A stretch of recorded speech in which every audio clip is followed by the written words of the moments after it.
All right, guys, I'm here today with Slippery Pete Barrett, Contender Series contract. He's fighting in August. Pete, how you doing, man? I'm doing good. Training's been great. Everybody that helps support me has been great. Training partners, coaches, everything's been going super smooth. Everybody's really excited that I get to finally make that walk and get this ball rolling. Absolutely. And like you said, finally make this walk. It's been a while. We've all been looking forward to seeing this fight. You were supposed to fight in April, I believe, and then, the coronavirus hit, canceled a lot of stuff. How did it feel to finally get that call and find out you were going to be fighting this summer, making your debut?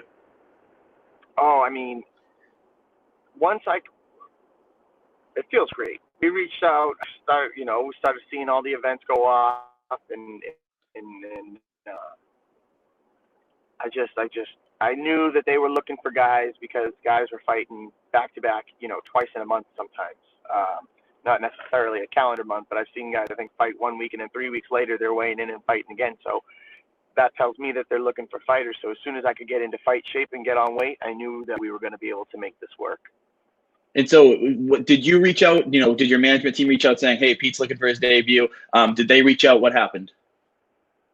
So when everything got canceled, when 250 got canceled and pushed back, my fight obviously got canceled and pushed back.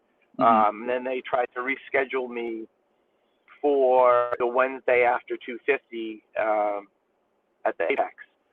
With my situation and living with a first responder, I wasn't necessarily training to the best of my, not to the best of my ability but to a level that would make me confident to make that walk.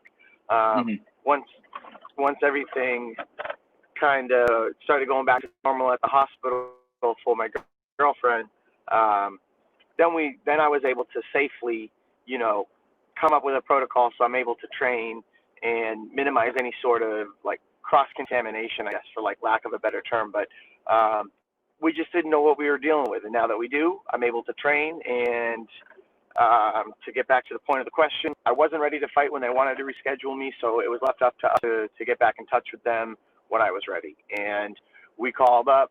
They gave me August, and now it's time to rock and roll. Absolutely. I think we're all looking forward to it. So Steve Garcia, he's a southpaw, he's a striker.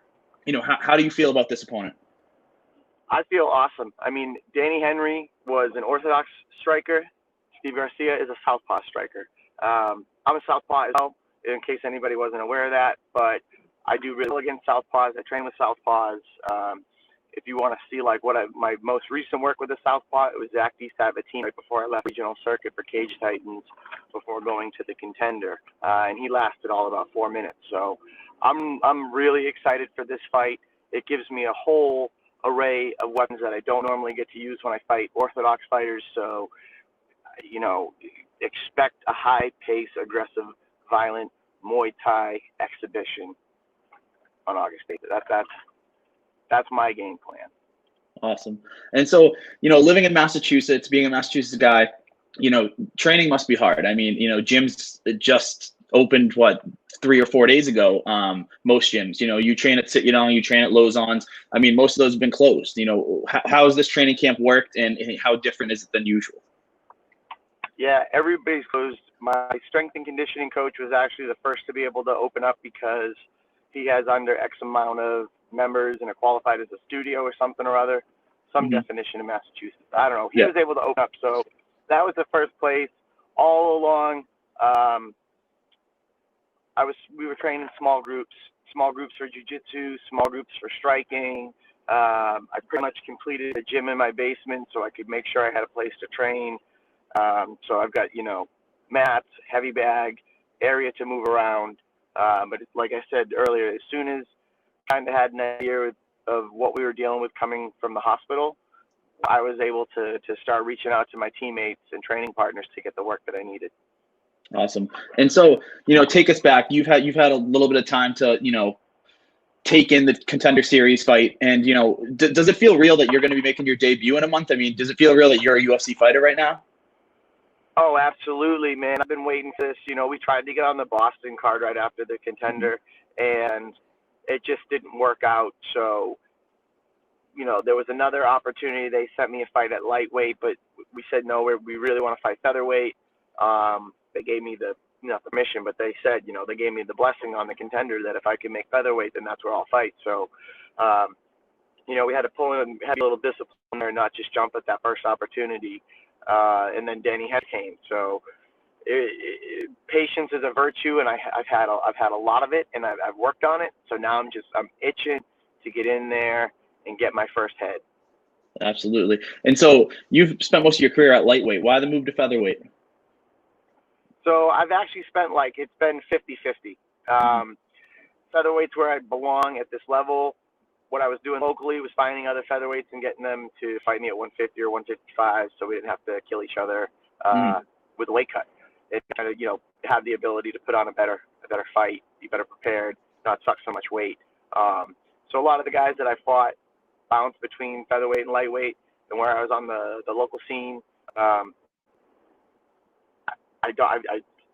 most of my career I dominated everybody that I fought. So it didn't seem like a necessary evil to cut the weight. But now, stepping up in competition, it's time to just cut that extra 10 pounds and put on a show for everyone.